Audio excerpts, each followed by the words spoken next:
Баршаңызға сәлем. Мың бір кеңес арнасында сарымсақтың көптеген адамдар білмейтін бір құпиясы туралы ақпаратпен бөлісетін боламын. Каналыма тіркеліп, жүрекшені басып, пікір қалдыруды ұмытпаңыз.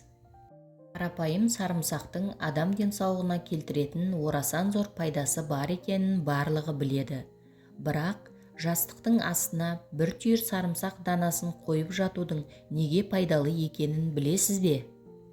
Сарымсақ құрамында адам денсаулығына пайдалы көптеген витаминдер мен микроэлементтер бар.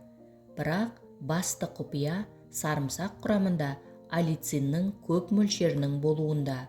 Бұл аллицин заты булануға бейім.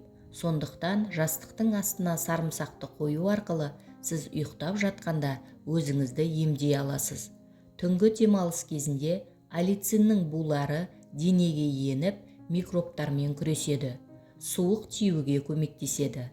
Аллицин синустардан шырышты кетірудің тиімді құралы болып саналады. Сондықтан мұрыннан және гаймориттен зардап шегетін адамдар жастықтың астына сарымсақты қауіпсіз қоюға болады. 1-2 күнде, дәлірек айтқанда, түнде мұрын сау кездегідей тыныс алады. Сондай-ақ сарымсақ қатерлі ісіктен қорғайды. Аллицин нитрозаминдердің синтезін блоктайды, ағзаға енеді. Ісік алды жасуша мутациясын тудыратын канцерогенді қосылыстарды жояды. Ол қосылыстар тушта, шаш кондиционерлерінде, су сабындарда және күннен қорғайтын кремдерде кездеседі. Әрине, барлық нитрозаминдер онкологияның дамуына әкелмейді, бірақ олардың көпшілігі осылай әрекет етеді. Сонымен қатар, сіз косметикада мұндай қосылыстар бар екенін кейде білмейсіз. Өндірушілер оларды ешқашан зат белгіде көрсетпейді, өйткені олар өнімге тек қоспалар түрінде кіреді.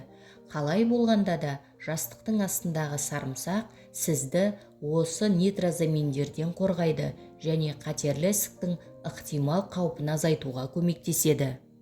Сондай-ақ сарымсақтар қан тамырларының бітелуіне жол бермейді.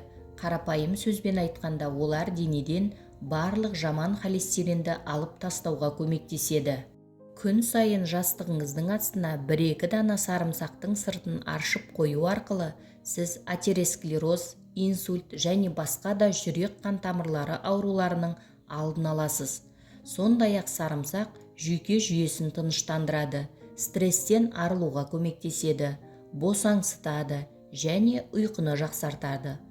Егер сіз жиі ұйқысыздықтан зардап шегетін болсаңыз, жастықтың астындағы сарымсақ сіздің таңдауыңыз болып табылады. Жалпы сарымсақ дұрыс тамақтану механизмінің тетігі. Сарымсақты жеу арқылы артық салмақтан арылып қана қоймай, сол қалыпты ұзаққа дейін сақтауға мүмкіндік бар. Сол үшін күніне 2-5 грамм сарымсақ жеген жөн. Бұл дегеніміз 1-3 түс сарымсақ болып табылады. Жер бетінде аскаридозбен 1 миллиард адам ауырады екен. Бұл ересектер мен балаларда кездесетін ауру. Оны тудырушы аскарида, яғни ішек құрты. Ал сарымсақ ішек құрттарымен күресудің табиғи әрі тиімді жолы. Сарымсақты шикілей жеген жөн. Немесе 200 мг сүтке 1 бөлік сарымсақ салып, әбден жұмсарғанша қайнатыңыз. Жылы күйінде сүзіп алып, клизма жасау керек. Клизманы 1 апта күнделікті жатар алдында жасаған дұрыс.